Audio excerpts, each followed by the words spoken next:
Hi, everyone, and welcome to episode 122 of the Medieval Podcast. I'm Danièle Sobalski, also known as the 5-Minute Medievalist. Well, it is back to school time for all sorts of people, and so it's a busy time for me as well as a parent. So this week's episode is going to be a little bit off the cuff. It's going to be sort of medieval story time in that I'm going to be reading to you from some primary sources, but these are not actually stories. They are sources that have to do with what it was like to go to medieval university. I think that a lot of you probably already know that the university as we know it today has its roots in the medieval university system. I mean, it's similar to what people were doing in ancient Greece, where they were going to often a different city to learn from a specific person on a specific topic. So that is kind of something that had been done for many years, but it kind of crystallized in the Middle Ages around the idea of having a bunch of professors that might be in one place that were talking about one thing. Now, what were they actually talking about at medieval university? Well, it wasn't such a wide range of subjects like you have today, where you can take pretty much anything, any subject you like.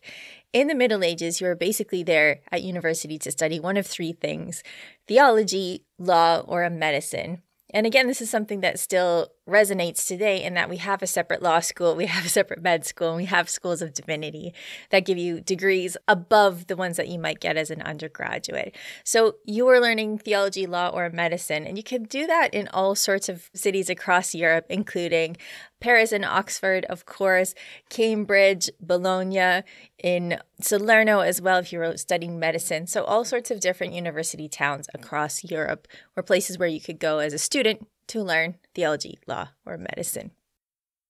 Often you pick your university based on what school you wanted to go to in terms of, is it a theology school? Is it a law school? Is it a medical school?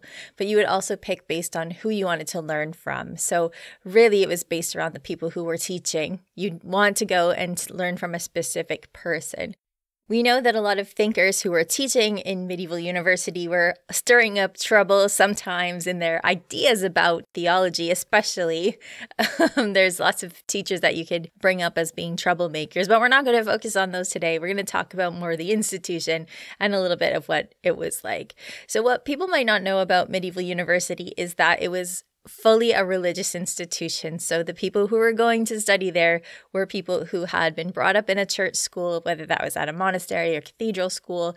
They had been enmeshed in religion, in Christianity, their entire educational lives, and that continued. So when we think about medieval university, it is in no way separable from the church and what the church was teaching. So it's very much a religious institution in the Middle Ages. So I mention this because I'm going to be reading to you from a couple of primary sources that tell university students how they should behave. And then I'm going to be reading to you from a couple of sources that tell you how people did behave at university. So you'll see how these things are similar and different. And I think that there's a lot of similarities to the type of advice a parent or an elder might be giving to someone who's leaving home for the first time to study away, and how people do react when they have a whole lot of freedom. So I hope that you'll enjoy some of the selections I've brought forth for you, but you'll definitely see a religious bent as I read them to you. So the first source I'm going to read to you is from the Chartulary of the University of Paris, and it was written by Robert de Sorbonne.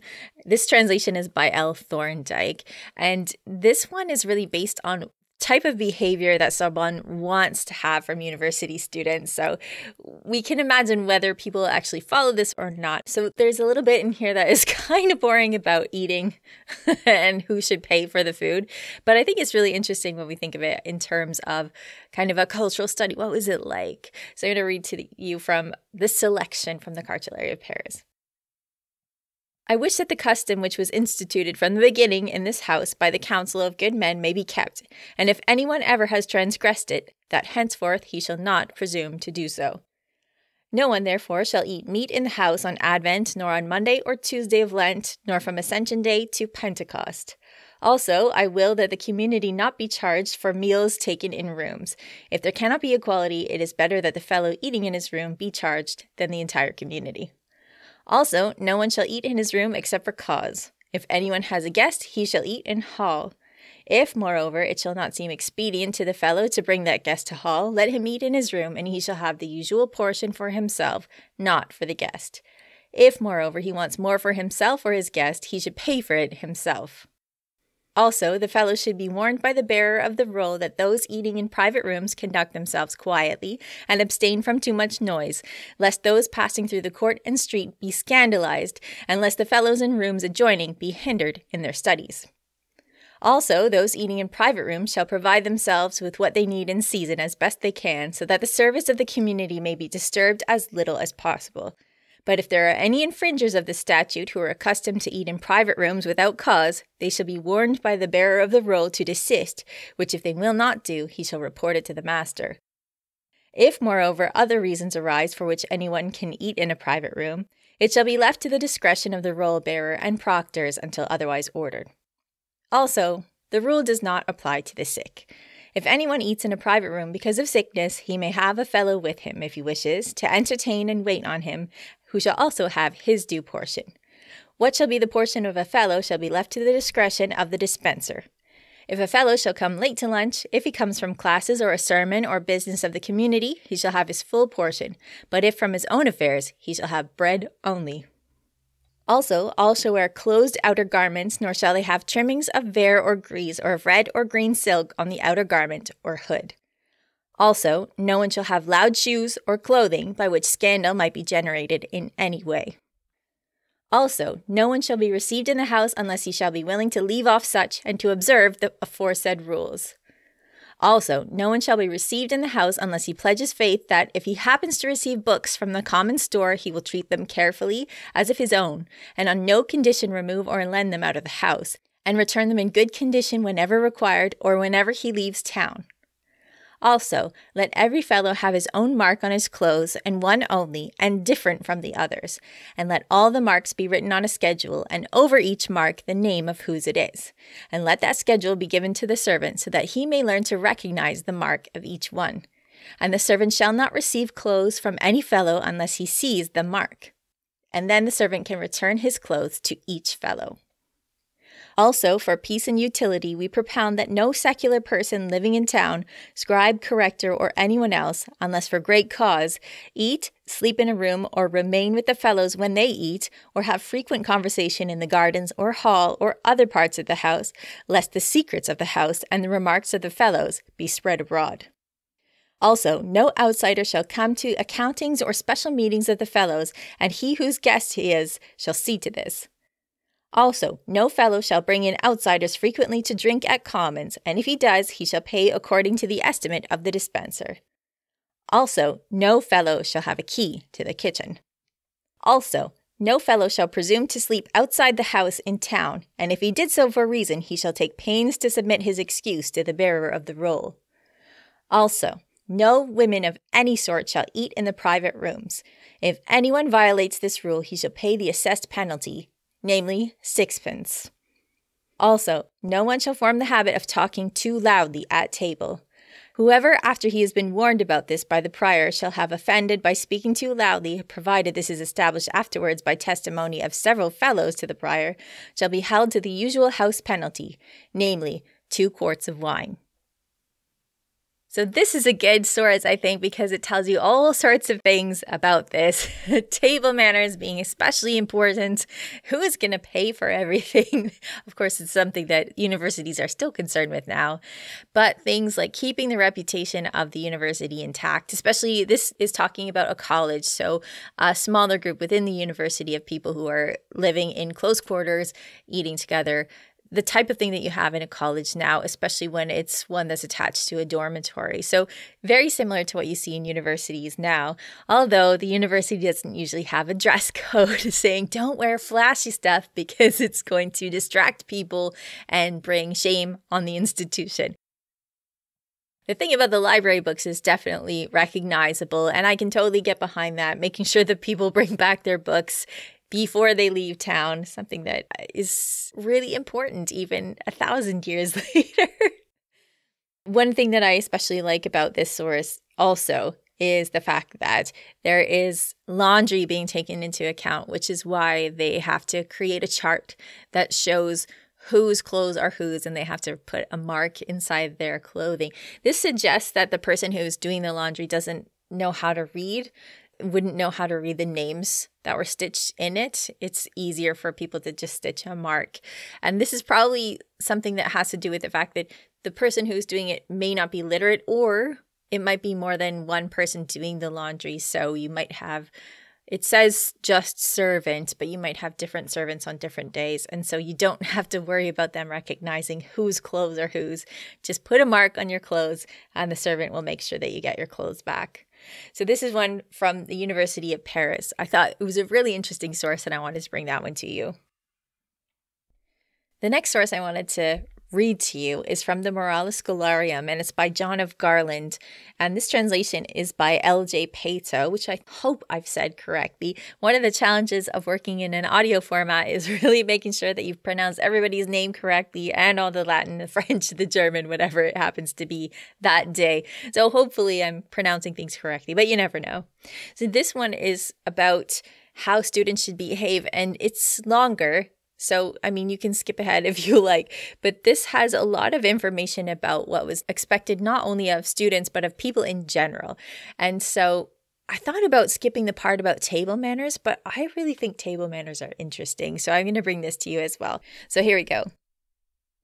Learn how to entertain at table, to provide food and the sauces that go with the various dishes, and to serve seasonable wine in modest quantity.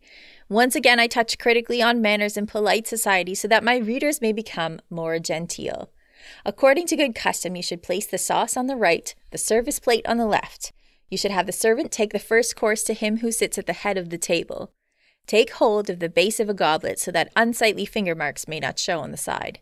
Polite diners pause over their cup, but gluttons who live like mules and weevils empty it with one draught. Pour wine properly with both hands so as not to spill any. Always serve 2 pieces of bread. Have several well-dressed servants in readiness to bring clean towels and to supply the wants of the guest. Lest I should seem to be in charge of the cooks like Nebuzaradan, I shall not go into the art of preparing fine dishes. Carve the meats which are not to be served in the broth, and skillfully take off the wings of fowl while they are hot. He who takes a walk or a brief nap after dinner preserves his health. If you wish to regain your strength as a convalescent and keep your health when you are well, drink moderately. All Epicureans live impure lives. They lose their eyesight, they are rude, unclean, and are doomed to die a sudden death. The sage of Miletus set down these rules of polite behavior for which we should be grateful. Regulate your household soberly. Do your civic duties cheerfully. Have a word of greeting for strangers as for friends. Do your utmost to avoid altercations with irate associates. With a smile and a witticism, cover up the faults of others. Be faultless at table, glad even to entertain your enemies. Bear your misfortunes with fortitude, and do not let your head be turned by good fortune. Make an effort to follow these 7 rules of courtliness. May you be decked out with them, you who declare yourself to be a scholar. Unless you have such urbanities, you are taken for a rustic. Even though you be Socrates, if you have rude manners, you are a ditch digger. Avoid these 7 rusticities which are signaled by Thales the sage. Light-minded talk is unseemly at table. So is presumption and constant contention. It is rude to be ungrateful or cruel towards the poor. It is reprehensible to be haughty towards your dear friends. If you reject good advice, you are a fool. And you lack the light of reason if you fly in the face of God. These good precepts are not hidden away, but are written in the public theater. Avoid these things, lest you be consigned behind the gates of hell. You will be courteous if you perform the following works of mercy. If at night you give beds to the poor, if you heal the sick, if you clothe the freezing, give food to the beggar, console the afflicted, and offer drink to the thirsty. Regard as models of deportment the graven images of the churches which you should carry in your mind as living and indelible pictures. Cherish again the violets of civility without blemish, so that when your blindness has vanished, the eyes of your soul may have no wasting disease. Be not a fornicator, O student, a robber, a murderer, a deceitful merchant, a champion at dice. In the choir stalls, a cleric should chant without noise and commotion.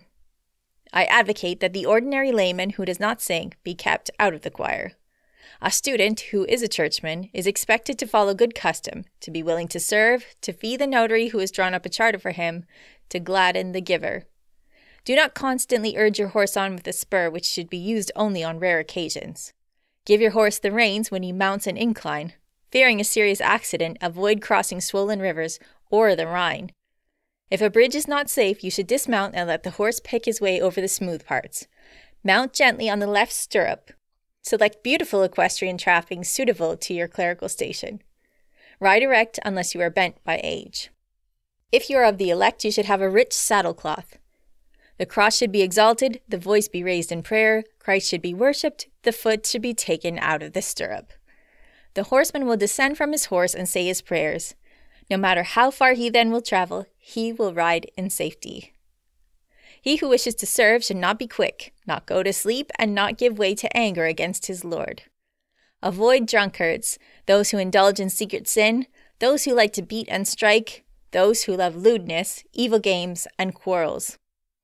Passing a cemetery, if you are well bred, and if you hope for salvation, you pause to pray that the dead may rest in peace. Have nothing to do with the prostitute, but love your wife. All wives should be honored, but especially those who are distinguished by virtue. A person who is well should not recline at table in the fashion of the ancients. When you walk after dinner, keep on frequented streets. Avoid insincere speeches. Unless you wish to be considered a fool, learn to keep your mouth shut in season. Stand and sit upright. Do not scratch yourself.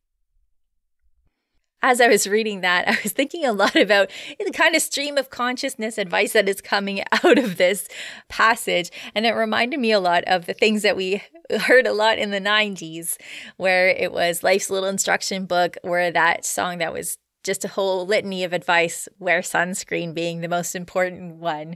And so this is kind of, like I said, it's a stream of consciousness advice, but it's got a whole bunch of stuff in it that's really interesting. One of the things being that the students should consider themselves elevated already above other people, and from that position they should be courteous to the people who are lower. But it's all about, you don't want to be a rustic. So you don't want to look like a peasant. And a lot of this has to do with table manners. But there are some assumptions in there that have to do with having horses or having enough money to buy things to dress up your horse. This is something that is not necessarily common to all of the students at a university. Even if they're traveling to go to university, they might be doing that on foot or borrowing a horse. They might not have horses of their own. So this is what I mean when it's talking about getting at advice for more than just students, people in general. The other thing that it mentions that might not be applicable to a lot of students at university is the part about wives. Many of these men are not going to be married at this point. They might be putting aside marriage while they're doing their schooling, or they might never actually marry because they will go into a career in the church. So the stuff about wives is, I think, mainly just a part of this spouting off of advice for everyone. But you do definitely see this religious bent in this, where he's saying a student is a churchman, he's expected to be singing in choir, and he's got to do this in a way that is very dignified and that doesn't bring any shame on people. One of the things that you might not realize is some of the people who are at university are not just independent scholars. They're not just people who are sent on their own, but often you have monks and friars as well who are going off to study, that have been sent by their order to go and study at university. So those people are definitely going to be the people who are in the room next door saying, don't eat too loudly with your guests, as we talked about when we were listening to the passage by Robert Sobon. One of the things that medieval students were known for, at least in the contemporary sources, by people outside of the university usually, was students were known for stirring up trouble. So we've just had a couple sources that talk about how a student should behave. There are lots of sources that talk about how students did behave, and not all of those are flattering. So one of the ways that students stirred up trouble was in fighting, actual physical fighting. This is something that we have a lot of accounts of. In fact, there was a lot of tension often between what we now call town and gown. So the people of the town and the people of the university might be sparring against each other over all sorts of things. The people of the town might be saying that the students are too noisy, they're disruptive, they are drinking too much, they're destroying property, that kind of thing. The type of stuff that we hear today. And then the students would be complaining about things like the town is overcharging them for food, for rent, for all sorts of things. We're just giving them disrespect. So these are things that we still kind of hear when we hear about clashes between town and gown now in university towns. But this is something that students were known for doing, sometimes getting too rowdy, at least by the accounts of the townspeople. The most famous example is perhaps the University of Cambridge being founded because there is a huge fight between town and gown in Oxford that led to most of Oxford's scholars and teachers leaving the town and founding a new university in Cambridge. We also have accounts of infighting within universities. We know that a lot of people were traveling to university, as I've said, and sometimes you'd have groups of people who were from one area and they might be mixing it up with people from another area. I think it's Adam of Usk that mentions that he, as a Welshman, was fighting against other people in a different faction. So there's a lot of infighting going on within the university, plus all the usual complaints that people still make against university students, saying that they are overindulging in alcohol, perhaps being too promiscuous. This is something that's familiar to us now, but also definitely charges that were leveled at university students in the Middle Ages because they were meant to be clerics. So you do see that a lot. So this seems like the perfect time to bring more of a first-person perspective to the podcast about what it was like to be a university student. So I'm going to read to you a poem by a troubadour, minstrel called Rudibuff. He wrote a whole bunch of stuff in his day. Most of it was pretty biting, so you can expect that from this as well. I don't know if this is based on personal experience or things he's heard from students or other people, but he is talking about what it's like to be a scholar in Paris. So I hope you enjoy this one. This is a translation by M.E. Markley. Much argument is heard of late. The subject I'll attempt to state. A question for dispute, I fear, that will hang on for many a year. The student folk of Paris town, I speak of those in cap and gown, students of art, philosophy, in short, the university, and not our old-time learned men, have stirred up trouble here again.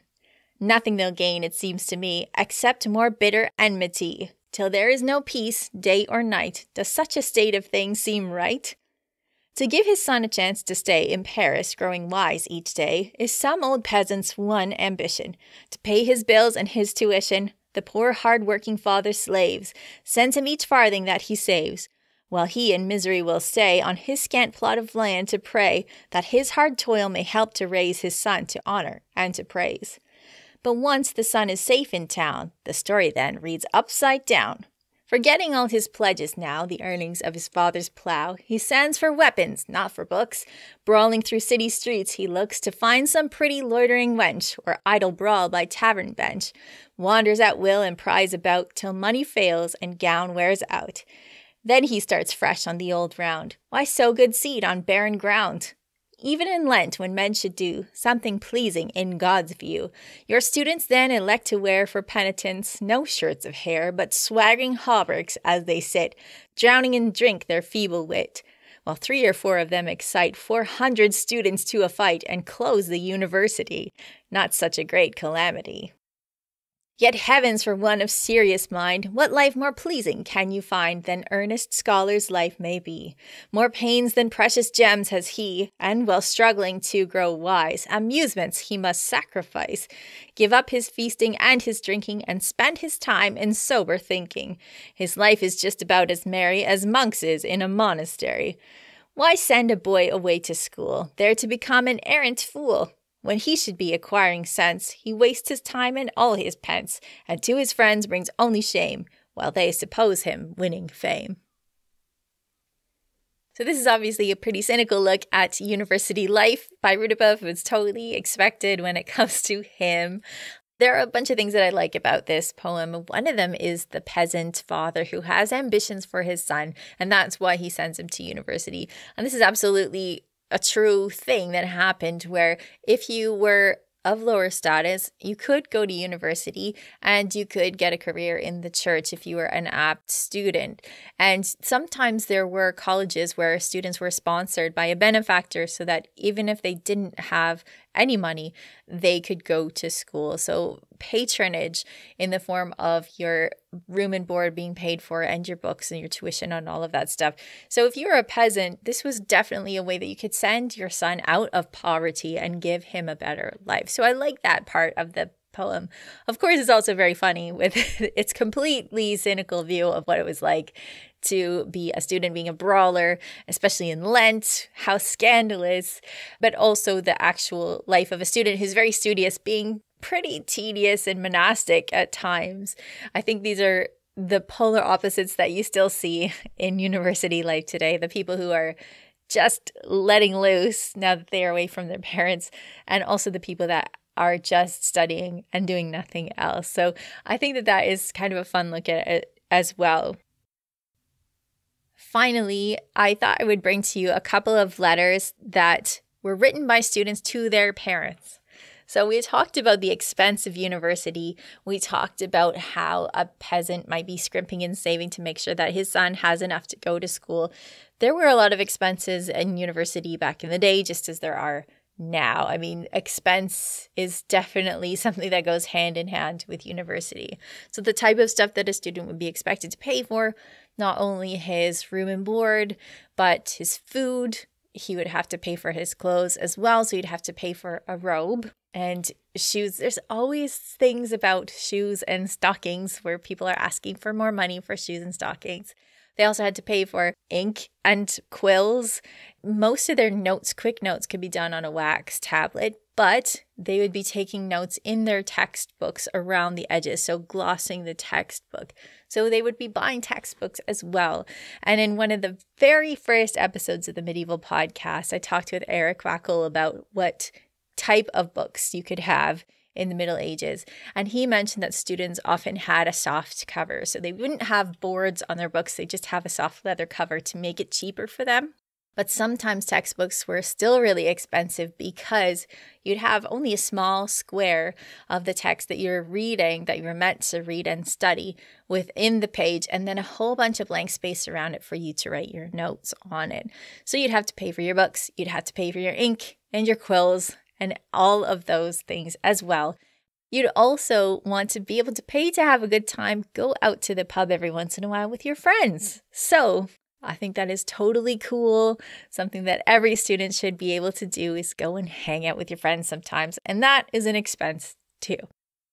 So one of the most fun sources that we have from the Middle Ages when it comes to university is letters that students have written home to their parents asking for more money. And this really kind of gets at the fact that the more things change, the more they stay the same, because university is expensive and you do need to sometimes write home to your parents to get them to send you more money. So here are a couple of letters from students to their parents. The first one is just kind of brief. The student needs more money, so here's his letter to his dad. B, to his venerable master A, greeting. This is to inform you that I am studying at Oxford with the greatest diligence, but the matter of money stands greatly in the way of my promotion, as it is now 2 months since I spent the last of what you sent me. The city is expensive and makes many demands. I have to rent lodgings, buy necessaries, and provide for many other things which I cannot now specify. Wherefore, I respectfully beg your paternity that by the promptings of divine pity you may assist me, so that I may be able to complete what I have well begun. For you must know that without Ceres and Bacchus, Apollo grows cold. And that's a cool one because you have references to classical learning to kind of punctuate the fact that the student is learning, he's definitely learning stuff. He just needs a bit more money to do it. And then the next one, these are both in an article on medievalist.net, which I'll give you the link to. And there's a third one as well. But this one I think is funny because it's being written by a couple of brothers and they are really kind of almost working too hard to convince their parents that they are doing well at school and that the parents should send money. So this is just one that I think is funny I thought I would bring to you. To their very dear and respectable parents, M. Matron, Knight, and M. his wife, M. and S. their sons, send greetings and filial obedience. This is to inform you that by divine mercy we are living in good health in the city of Orleans and are devoting ourselves wholly to study, mindful of the words of Cato, to know anything is praiseworthy. We occupy a good dwelling next door but one to the schools and marketplace so that we can go to school every day without wetting our feet. We also have good companions in the house with us, well advanced in their studies and of excellent habit, an advantage which we well appreciate. For as the psalmist says, with an upright man thou wilt show thyself upright. Wherefore, lest production cease from lack of material, we beg your paternity to send us by the bearer, B, money for buying parchment, ink, a desk, and other things which we need in sufficient amount that we may suffer no want on your account, God forbid, but finish our studies and return home with honor. The bearer will also take charge of the shoes and stockings which you have to send us, and any news as well. So I love this one because they're like, hey, our roommates are great. They're very studious, just like us. We're super studious. Did we mention we're studious? And they're quoting from Cato and the Psalms, which again emphasizes the fact that they're learning what they're there to study, which is brilliant. I do think that it's also very cute and very human that they mention that they are just a couple doors down from the school and the marketplace so that their feet don't even get wet. So like, don't worry, Mom. We're okay. We're not going to get sick because we're not even getting wet. It's beautiful. And then they mention that the bearer will bring back shoes and stockings from home. So they're expecting that their parents will be sending them shoes and stockings so that they can be warm as they study. It's just a very cute look, I think, at family relations in the Middle Ages. And the fact that I often hear people talk about whether or not medieval people love their children. And again, I think this is a good example that shows that there is a good relationship between the parents and the kids, even in the way that the kids might be trying to manipulate their parents, perhaps by being unbelievably good in this letter. Although I might be a complete cynic and maybe they are brilliant students and I should stop being so cynical. But I like to read it this way because, well, to me, it's a lot more fun. So I hope you've enjoyed these few primary sources that tell us a little bit about what life is like at medieval university. I love primary sources not only because I feel like they bring me closer to the people of the past, but they also show you, I think as listeners, what historians are working with when they're trying to reconstruct what things were like back in the day. And this sometimes comes from books of manners, from letters from people, from cynical poems by troubadours. All of these things contribute to our overall picture of what life was like. And so I thought that this might be a perfect opportunity to have a look at medieval university life as we go into a new semester. And I want to, of course, wish everyone the best of luck with this semester. I know it's going to be challenging for all of us going back to school this year. Parents, students, teachers, everyone. This is going to be a challenging time. So, of course, I wish you all the best, and I hope that you have a happy and safe and healthy return to school this year. Before we go, here's Peter from medievalist.net to tell us what's on the website. What's going on, Peter? Hey. Well, we did a report on one of the plenary sessions from the International Medieval Congress from last July, and it's a paper that examined the Yellow River in China and how the Northern Song dynasty was trying to contain the river and make sure there wasn't flooding in the 11th century. And they made huge efforts to kind of keep control of the river, but it all seemed to kind of backfire and it caused a lot of environmental damage. So a very interesting look at that large history, environmental history. So we have that.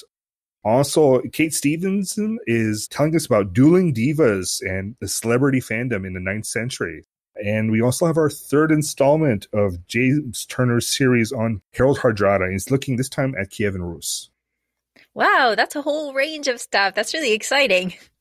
Yeah, we got that. Also, we're starting to bring in news correspondents. So we've got one based in Turkey and one based in Poland. So in the new month, you should start reading pieces from them, like the latest medieval news is coming out of those areas.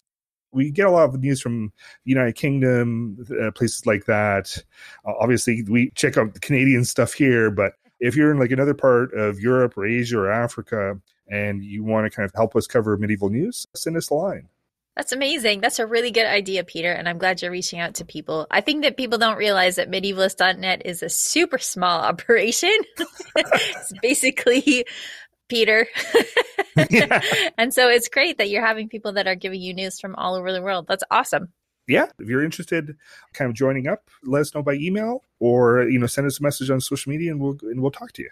Right. Awesome. So for people who don't know, the email address is medievalist.net@gmail.com. And then I always tell everyone where to find medievalist.net at the end of the episode. Thanks, Peter. Thanks.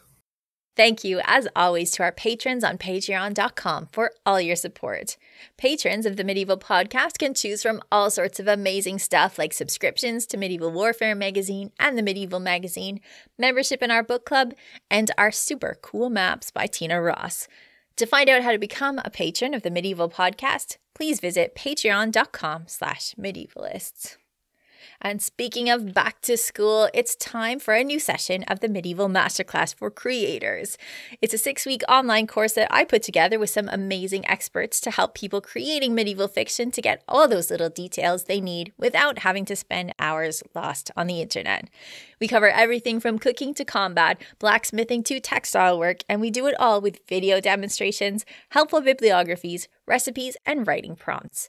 You can even ask me anything. The next class begins Friday, September 17th. For all the details, please visit medievalmasterclass.com. For everything from the Yellow River to Saffron, follow medievalist.net on Facebook or Twitter at Medievalists. You can find me, Danièle Sobalski, on social media at 5MIN Medievalist or 5 Minute Medievalist. And you can find all my books at your favorite online bookstores, where you can even pre-order the new one, How to Live Like a Monk, Medieval Wisdom for Modern Life, which comes out in October. Our music is Beyond the Warriors by Guy Frog. Thanks for listening, and have yourself an awesome day.